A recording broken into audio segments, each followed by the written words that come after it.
Hello, everyone. Welcome to Leading with Agility, the show that uses the world around us to explore how leadership can be inspired by agility.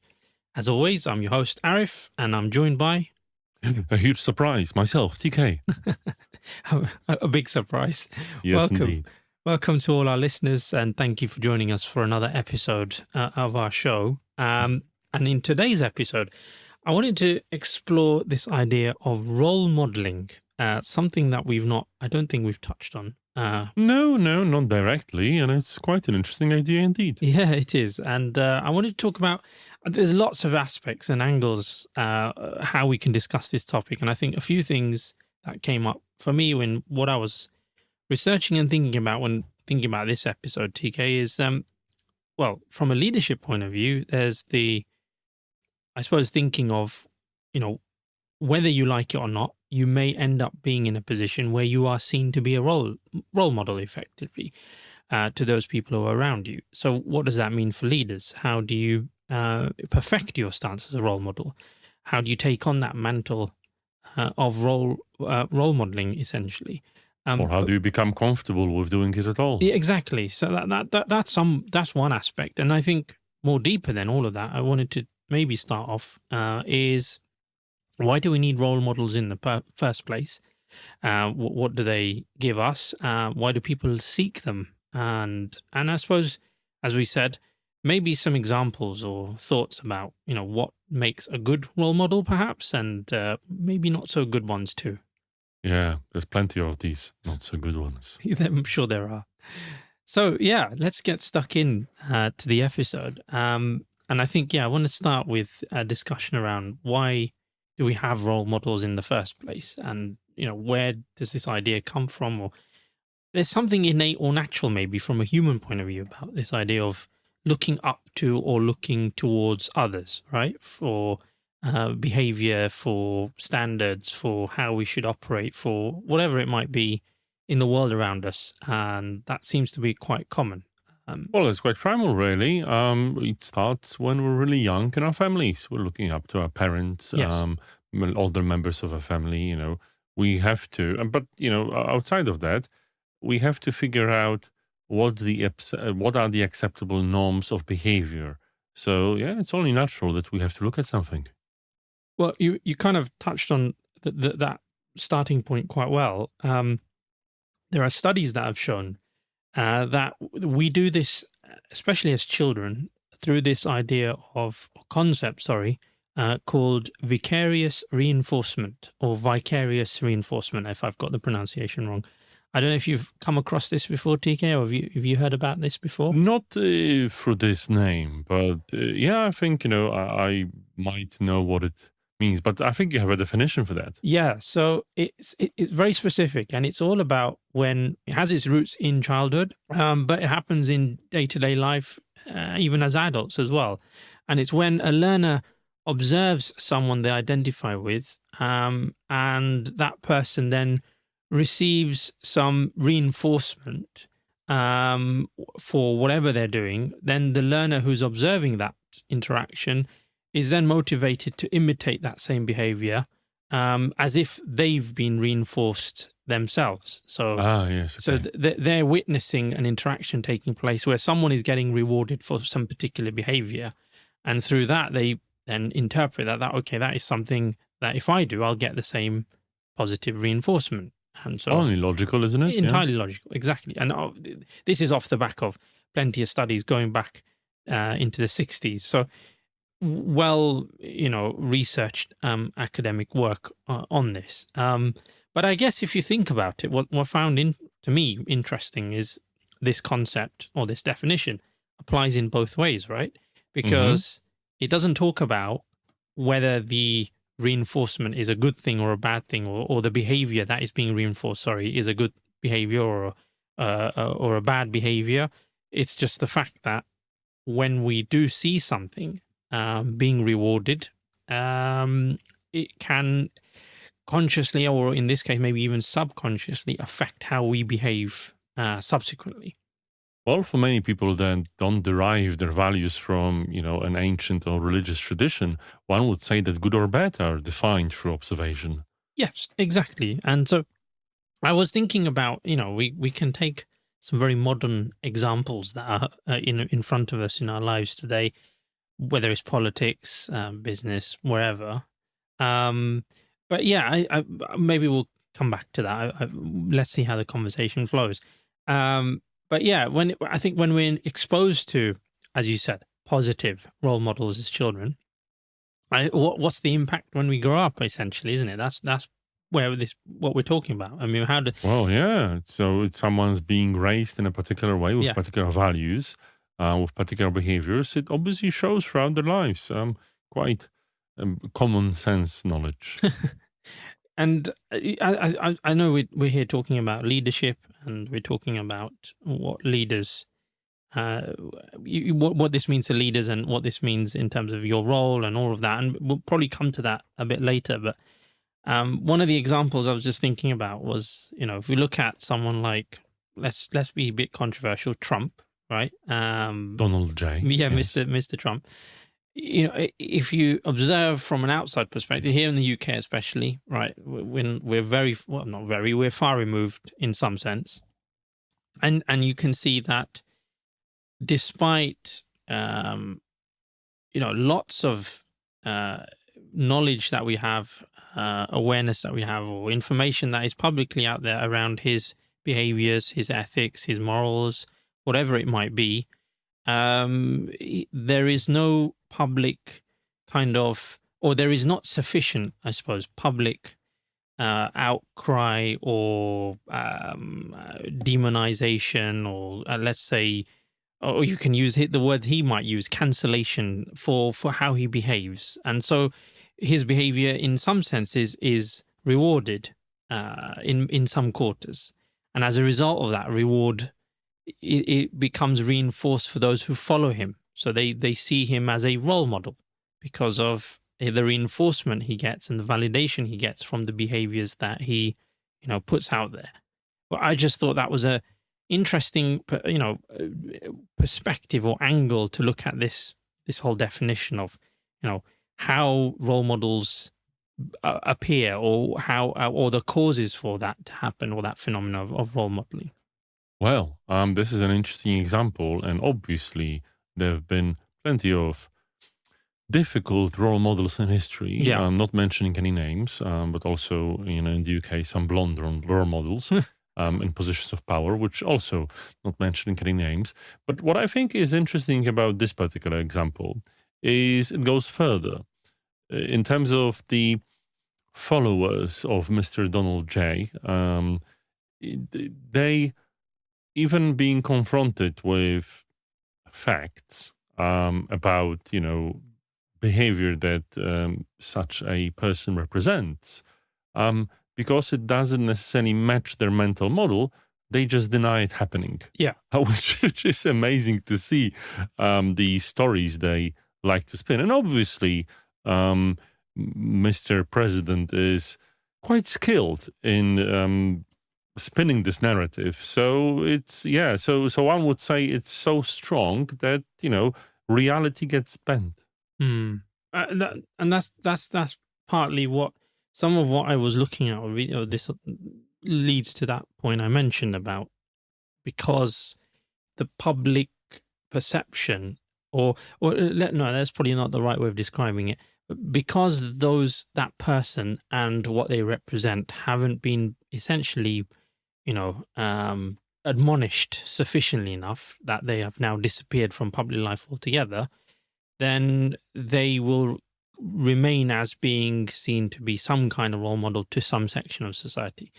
Obviously, that's not maybe entirely true for all examples, because we can still, as you mentioned, history, we can go back in history and we can find there are historical figures who retain some fellowship, even though they may be small in number or very insignificant in number, but they retain it nonetheless, even though those historical figures are no longer with us, of course, and maybe the general societal view of that figure is that they are not seen to be, good, shall we say, role models that we should look up to. Some figures are universally admonished, as you say, through history and, through the consensus reality.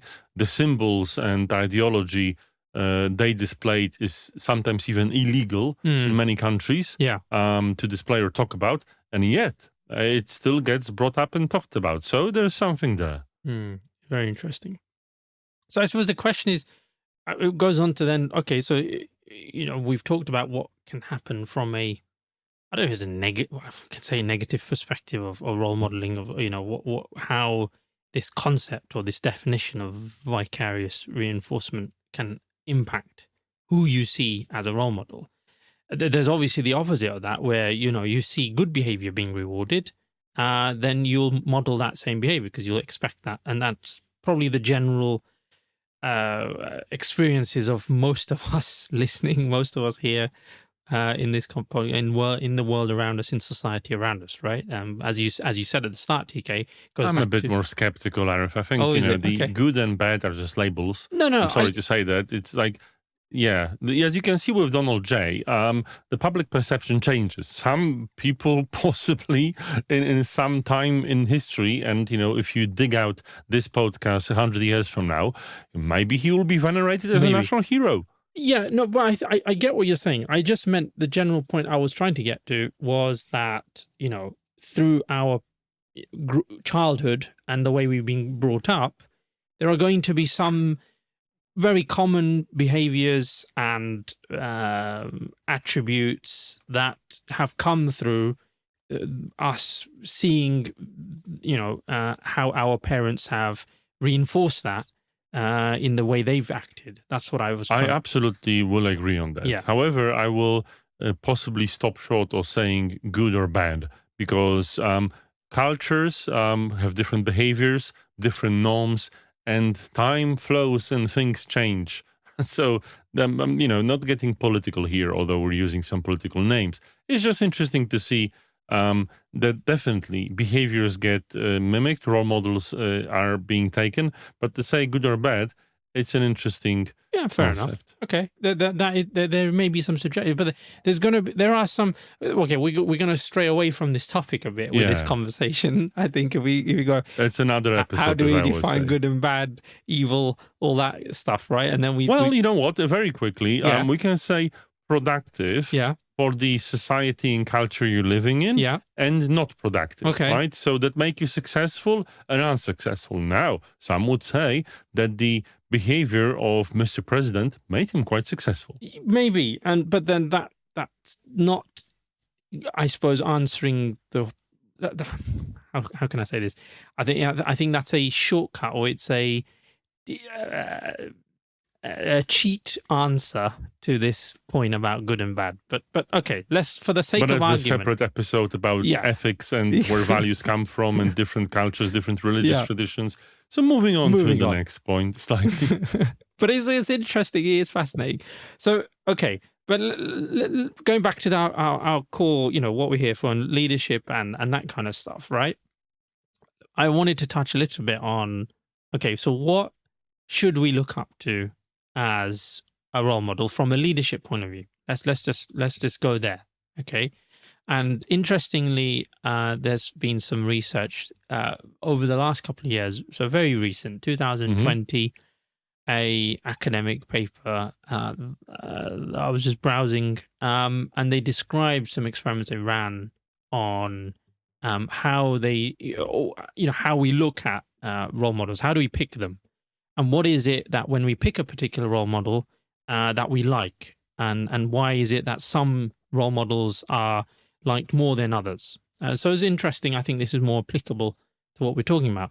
It's effectively what the TLDR version is, that people whose success is based on hard work are more inspiring to be, and therefore seen to be more valuable as a role model, as opposed to someone who is perceived to have succeeded through some innate genius, i.e. they didn't have to work hard in life to get to where they got to. They were already privileged in some way based on intellect or whatever it might make, background, academic, achievements, whatever it was. And so due to that perception, they aren't valued in the same way. As soon as you put hard work into it, however, it increases the factor, and therefore their value increases more, and people look up to them more as a positive role model.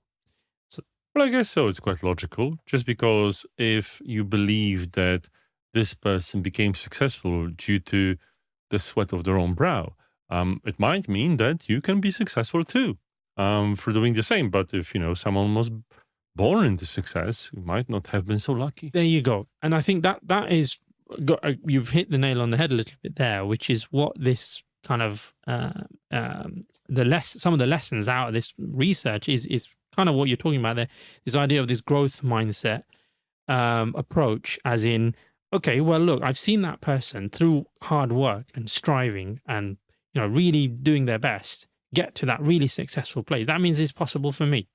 I can do the same thing.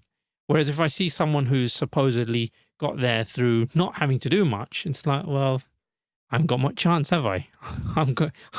No chance for me. I'm just going to be stuck here in life doing what I'm doing. And so I'm not going to be as inspired, shall we say. Well, it's true, but it's in terms of, taking role models, you've used the word inspired. Some people take the role models not necessarily for inspiration, but mimic them because they want to mimic their success. So I know, unfortunately, or maybe fortunately, plenty of people that believe that the more they talk about themselves as successful, the more successful they become in the eyes of others. I'm sure you know people like that. So I think they do it while mimicking people that do the same, right? It's like a bit of a pyramid scheme, which I find interesting, right? Are these let's call them empty celebrities, role models for people? They probably are, just because people can see their objective success, however you want to define it, and think, okay, if I behave in such regard like this particular person, and talk about myself in this, and where attributes of success, however you want to define it, and sometimes it's even quite interesting to see how people dress, how people behave, how people the cars they ride, what material things they or style they surround themselves with. It's probably because of this role modeling. Yeah, it's nothing to do with being inspired, maybe more to do with mimicking to achieve success. That's possibly, you're right there, Tiga. There's going to be elements of that, right? And I think you see that in other walks of life, where people are looking to, I suppose, achieve what their view of success looks like. Yeah. Through the shortest possible, route in terms of effort and application. I mean, Arif, I think there's many people that believe that, hard work and applying yourself diligently to something is stupid. Yeah, and only exactly. people without talent and, whatever wonderful skills and talents that these celebrities have don't need to do that because I'm made of a different clay. I don't necessarily believe that's the case, but I think many people do. No, I understand where you're coming from. You're not wrong. I think that always exists. I think this research that I was looking at and what we're kind of going back to what we were talking about, I think is different in a way, because it is. I mean, just go into the detail for a little bit, right? So let's spend a bit of time into the detail of what they did. This was something that was published in the Journal of Basic and Applied Social Psychology. And researchers essentially broke participants into two groups, firstly. So one learned about Einstein, who generally maybe you might consider as someone who is very smart, clever, has a lot of natural talent. And another group learned about Mr. Thomas Edison, who, and I'm not too familiar with his background and context. I just know who he is and what he's done. So I'm sorry to my listeners, or to our listeners, but he is apparently considered someone who was a legendary hard worker whose success was often based on him repeatedly failing, which is true. I think that is part of his story. Yeah, that's quite legendary indeed. But the thing is that what they did is that the stories the participants were told about each scientist, right, were the same. The only difference was the name. So they both said that look, both scientists, these were their challenges. This is what they overcame in life. These were the roadblocks they faced, etc., etc. And then they gave each group an identical test, and they said, look, those of you who've heard about, what they found was those who've heard about Edison perform better, leading researchers to think or believe that there was some jolt of motivation based on the fact they learnt about Edison prior, compared to those who had learnt about Einstein prior. So their performance in that maths test essentially changed. And the only variable difference was the name of the scientist, effectively, in this test. So I get it, and it makes perfect sense, right? So, yeah, if you have a role model of someone that, obviously you aspire to work hard to achieve, perfectly logical and makes sense. So I think what they basically theorized was that having some kind of genius as a role model implies, as a role model implies natural or innate talent as a requirement for success, right? Whereas, and so seeing a prodigy like that as inspiration, it leads to basically that fixed mindset. It's what we were talking about earlier. So yeah, okay, I get the point. Yeah. So anyway, so it's interesting, I think, just to pause, I think, on this point and just consider what type of role model we're looking for. And I think the other lesson for me going through this was, it's your gift. It's your choice. You're making an active decision or choice as to who you look up to. And so I think this information, and for our listeners out there and for us as well, TK, it's good to be armed with that a bit more consciously as to, okay, why am I choosing this person? Or why am I looking up to this? What is it about them? And are they actually holding me back, or are they propelling me forward? That's the interesting bit as well. It is. But also, I think we need to look a bit further and change. I'm not saying change the context a bit, because I think, you do have a choice. The choice is always there. But in many organizations and many cultures, groups in society, the senior leader is being painted like a role model. What is, for instance, I can imagine that in Elon Musk's companies, he is being hailed like a role model. I'm not saying he's not working hard, neither that he has any talent, but the thing is, it's interesting if you always have this choice. Now, you could say that, if you're working in SpaceX, you might not see Elon as a role model, but you can also stay silent about it to be able to stay there. It's an interesting one. Sometimes your organization just maybe gives you a style, or it's socially and organizationally acceptable to have this particular role model. Yeah, definitely. Well, I think we'll pause there, go for a break, and see where we go next in the conversation.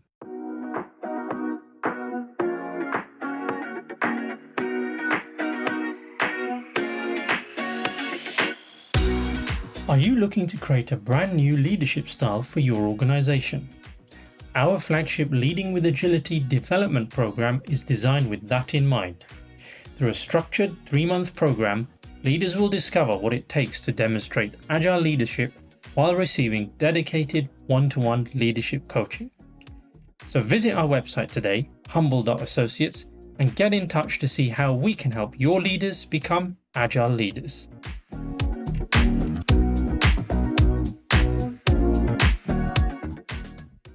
Welcome back. And before the break, we were discussing about leadership role models and what that means when it comes to how they should behave and how we should see them. Let's move the conversation on now, and we'll delve into that leadership aspect a bit more. But I think, TK, we touched on it slightly in our first half, this idea of what happens when you are bestowed that role of role modeling, or being a role model, when you're not maybe expecting it, and maybe you're not comfortable with it even.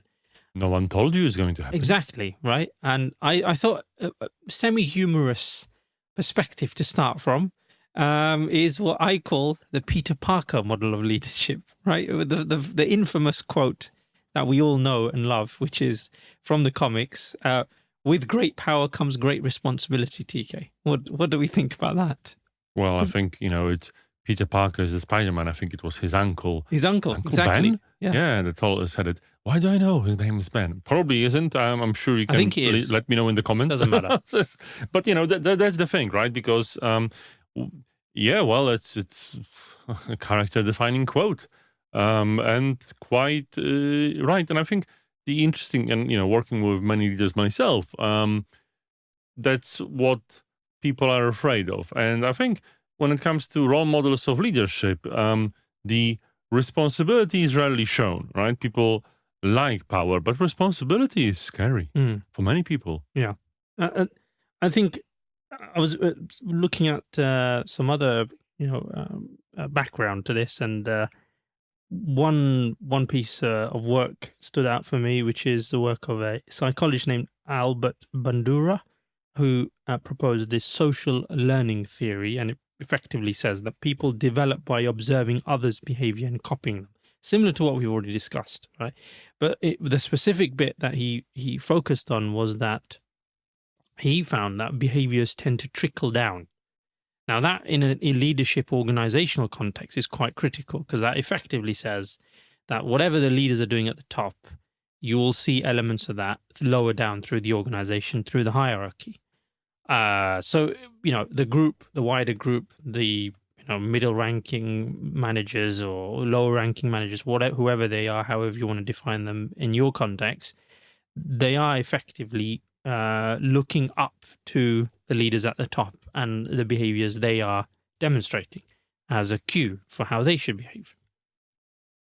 Yeah, but I would say that it trickles down the hierarchy, but the hierarchy might not be as obvious as you said. Ah, okay. The hierarchy may be different. You might have different role models on different levels, and you might think that this guy at the top is not your role model necessarily, but your neighbor or the person that works in another group is someone that you really value, right? So we've talked about it quite a lot, and we see it in organizations when it comes to informal hierarchies and the real organizational structures that aren't necessarily on PowerPoint slides. Yeah. But it stands. It trickles down, but through the real structure, not the one that's written. Yeah. Sometimes they're the same. It's the implied stuff. That's what you're saying, Yeah. right? It's what's not said. It's what... and I think this goes back to other conversations we can have around organizational culture as well. That is also similar in the sense of it's never something that's defined. It's all the unsaid or unwritten rules, interactions, behaviors, body language, all of that, right? It forms what is kind of loosely defined as the organizational culture, how things happen here effectively. But the interesting thing to note is it would make perfect sense if it would be so simple as to, if you've got like the senior leader at the top of the organization, let's call it the top, behaving in such a way to role model what he or she wants the organization to look like. But I think if you're a senior leader, you most certainly know that there's a huge disconnect between you and the entirety of the organization, and it happens on every level. There's a bit of a watershed that is there between levels, between departments, between silos, and it doesn't necessarily trickle down that easy. So this is why the informal structure of who people are looking up to is really helpful. Personally, I am a huge fan of this middle out strategy, because I think the middle management or middle leadership layer has so much impact, because these people are the first line of behavior modeling. So if you join you join an organization, right? The first thing you might see the smiling CEO and posters on the walls of the organization, but you are first looking at your colleagues in your team, in your department, but also your line leader to model behavior. Now that's the important thing that you start with. And once you've started with something, chances are it will be difficult to change, and you will probably continue. Interesting. Yeah, good. And I think, yeah, good observations, TK. And I think there's also some other questions that it raises. Is, if we talk in general terms, how you show up in the workplace as a leader affect how you'll be seen, essentially, right? And then from a leadership point of view, there is this question about how much self-awareness do you have about that? Because I think just even on that level, if you are not even, cognizant, or I suppose fully aware of the level, the way you're showing up and the impact it has, everything else kind of is a moot point, maybe. As in, is going to be really harder to go any further in talking about, okay, your responsibilities as a role model and how you should actually show up and all that. First, you just got to be self-aware about it, right? Isn't that the starting point? It is, for people that believe that it's important. Going back to Trump, he's self-aware of his style of leadership. People equally gregarious find that important. There's people that say, you need to express yourself, you need to accept yourself, all kinds of positivity. Again, different models. I personally, like you, believe that really being self-reflective is a key skill for a leader. Agile leader reflects, and there's also another definition of agile leadership. Yeah. It's absolutely key to understand how you impact the world around you. Yeah, that's a good point. I was doing some other reading, and Steve Jobs comes up, right, quite often as inspirational leader. He's typically touted, but the interesting, what I didn't realize, is that there's actually two extremes of views or camps when it comes to Steve Jobs. I just assumed, maybe naively, that most people see him as a very positive role model for how leaders should behave, right? For various reasons. Turns out that's not strictly true. There are others who see him in a different light. I think they see him as deeply arrogant, flawed, and yes, he led Apple to massive success, but at the cost of some of his behavior traits, right? Having some negative impacts, apparently. Now, I can't, comment on any of that. Neither can you. We weren't there. We weren't part of that. But there's popular biographies. There are biographies. His true. life is well documented. That is true. And even though I see him as a huge genius in terms of product and marketing and communication. In terms of his acts of conscious leadership, I wouldn't necessarily classify him as a role model, knowing what I know about him and what I've read. So there you go. But then again, it's interesting, Arif, why people would, right? Why do you think people consider him a role model? Of course, he was an expert communicator and an expert product person, and his skills are well known. But a role model? Well, I mean, you may be surprised, TK, but there are people who, as I said, there are two camps of views on this. That's what I was discovering. I know, absolutely. He's really popular, but it just represents. And I think going back to some names that we have mentioned and some other names that we have not mentioned, maybe it's like read about your role model, please, and get to know them if they're really worth your attention. Well, there may be elements about this person who, that are particularly well sought after, perhaps. So, in some of what I was discovering, or I say reading, I'm not saying discovering, there are two ways to look at it. There's the what some commentators call how leadership characteristics and also what leadership characteristics. So let me just go into that a little bit more. So in terms of how, it's about how the leader influences others within an organization, right? So this is what you might look at, their interpersonal behaviors and all of that good stuff, right? On the what side, it's what maybe management theorists and so on are looking at in terms of their ability to communicate and set a business strategy and define the structure of an organization to get towards the outcome, the goals, and all of that good stuff. So there's those two balances effectively.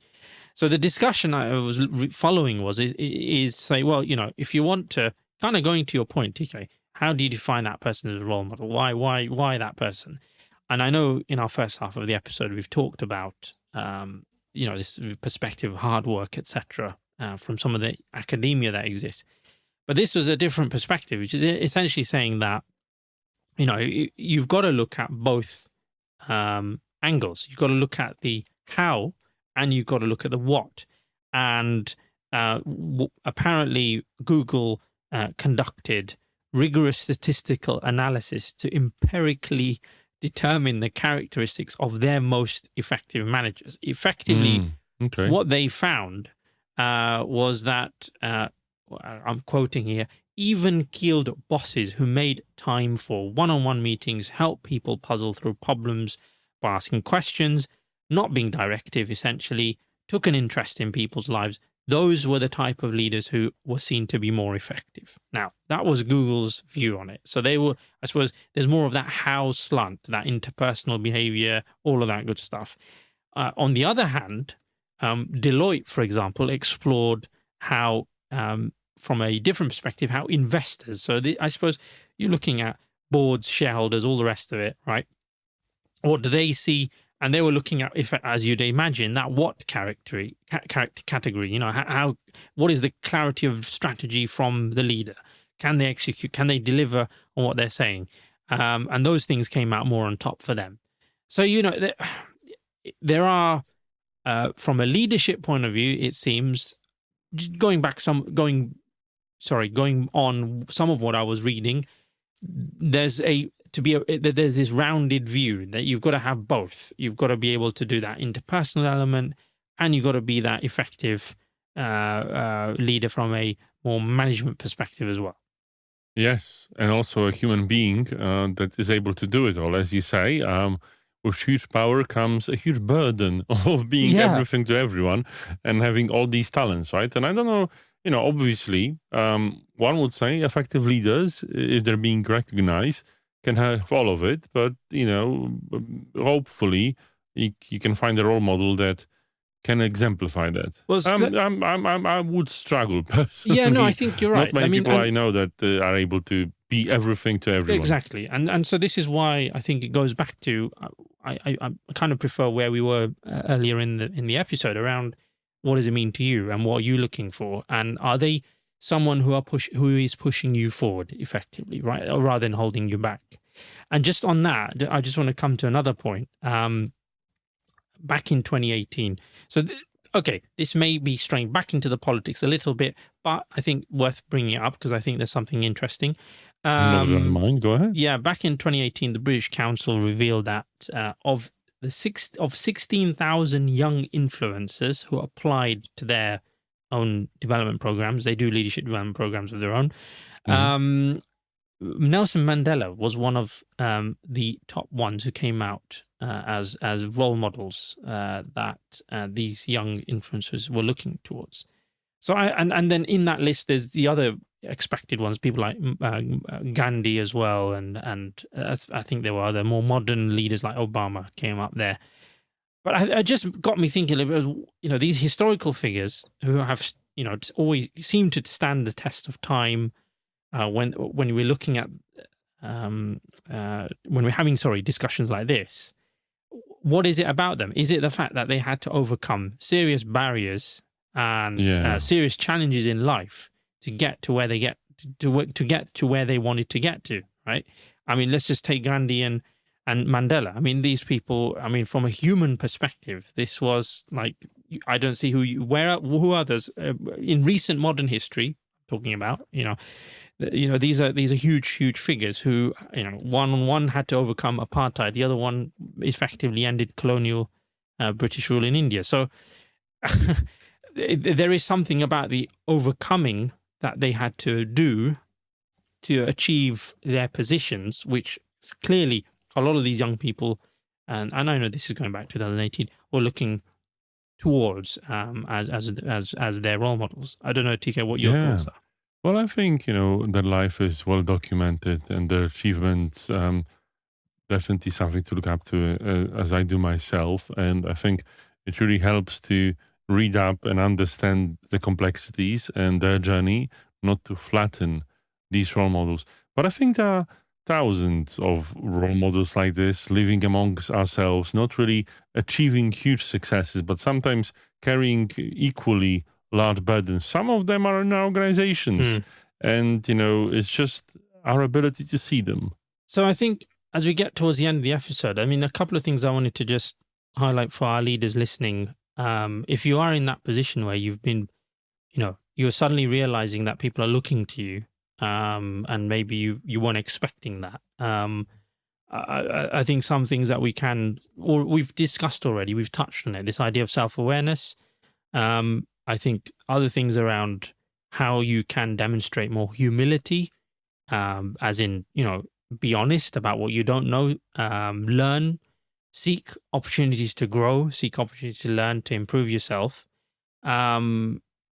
This idea of empathy, we've talked about the interpersonal aspect, and we talked about that from the perspective of Steve Jobs, but it doesn't really matter who. I think deeper listening and building those deeper connections. And then finally, for me, I was also thinking about having integrity as well. I think it's a critical thing. Previous episodes, we've touched on ethics. There's a link to that for me, because if you are demonstrating integrity and having principles in how you lead, I think that will result in more trust being shown towards you as a leader as well. So I think that there's a couple of things there that, if you're listening, I think you can actionably do to improve your position as a role model in your organization. Yeah. And, I do agree with you, but I'm also thinking about role models in the organizations I was a part of. Go on. In my life, right? And, it's to maybe touch on a personal story here that, as you were saying, that I never had a lot of role models, or there weren't a lot of people I was looking up to. Particularly because I think that maybe I wasn't always a reflective person. It was hard for me to reflect on the fact that, there were some people that cared for me, but they were. And I remember there's one person that I now treat as a role model. It's quite interesting because, throughout my life, I've been around sales or in sales, and I'm not, as some of you listening to my morning shows definitely know, I don't find myself to be particularly talented in the field. Maybe I am, but I'm not reflecting on it properly. But I remember I had a sales director in one of my one of the organizations I worked with. People didn't necessarily describe him as a person with, very sound integrity and so on. He was very hardworking. He was quite successful, and I've seen him fighting to get the sale, fighting to win the deal, never giving up, never, shying away, always being there with a positive attitude, even if things looked quite dire, right? And, not everything was always positive about him. But at this time where I have to be a part of an organization that, there's this function and, both of us are actually filling it, Arif, I find his attitude, his unwavering commitment to that as inspiration, right? Never told him that. I probably should, I guess. But at that time, when I was working with him, near him, as a part of his organization, I was one of the few that has seen him as a role model. Nice. That's a beautiful story. And it goes full circle because it touches back to where we kind of started the episode, where we were talking about that academic study revealing, essentially that it's the hard work that you observed in that person that inspired you. The tenacity, There you go. So I think that's a nice way to end today's episode. I don't want to spoil that Well, Arif, lovely. you might have a story yourself. Well, What was your role model? Yeah, I know. I'm just looking at the time. I'm cheating a bit. No, okay. I mean, I No think cheating for me. I think I would say similar things. I do recognize I worked with a leader who I think it's a bit different for me. He took more of a mentoring role, and really invested and saw me as someone worth investing in terms of their time, and was always willing to give that up for any help, support I needed. And I found that very inspirational, actually, because I just thought, well, he clearly trusts me enough in terms of what I've been asked to do. He's brought me into a position of responsibility, but at the same time, he recognizes that although I am, meant to be doing what I'm meant to be doing, I may not know everything, and therefore he's happy to mentor me and guide me and give me that space and time. And I really valued that. I thought that was brilliant. In contrast to some other leaders I've had who just weren't interested, didn't even bother spending time having a one-to-one, or bother spending time asking me, what I'm struggling with, how am I getting on, what can they do to help make things easier. And so it was simple as that. So just being there, and I think it goes back to what I said. They displayed empathy. They were quite self-aware, but there was the empathy point and the humility point that they were demonstrating towards me that I recognized, and I appreciated a lot. So that's probably my story to end today's episode, Great story, TK. Arif, yeah. But yeah, I thank you. Thanks to all our listeners, as always, listening to our episode. We hope you've enjoyed listening and you can take something from it and maybe apply it in your own work as a leader. Yeah, we hope to see you at a future episode. In the meantime, please don't forget, as always, to like or subscribe to our podcast if you haven't already. And if you have been listening, we're almost at episode 20. I think this is episode 19. Don't forget to leave a review, because reviews do help with the algorithm. So please, we really, really would appreciate your thoughts and feedback. With that, thank you very much and goodbye. Bye-bye.